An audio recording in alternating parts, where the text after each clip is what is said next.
During cell cultivation, the growth medium has to be perfused into the culture, where the medium has to be replenished periodically. For the laboratory spinner cultures, medium is changed after allowing the microcarriers to settle. The amount of medium replenished varies from 80% replenishment to about 40 to 50% replenishment.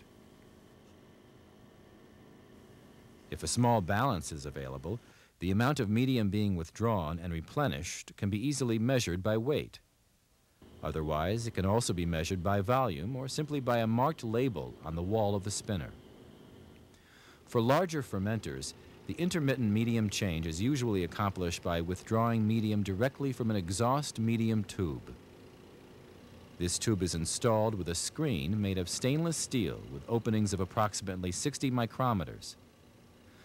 The screen allows the passage of fluid without clogging while retaining the microcarriers in the fermenter. Medium can be withdrawn up to 60% of the total volume. The agitation can be continued during the medium exchange process. Fresh medium is added directly to the reactor through another feeding port. The sampling tube with the screen is usually placed at a position close to the impeller so that any microcarrier retained on the screen can be swept off. Another mechanism of intermittent exchange is to withdraw medium through a larger rotating sieve installed on the shaft of the fermenter. Such rotating sieves are also usually made of stainless steel screens with an opening of approximately 50 to 70 microns.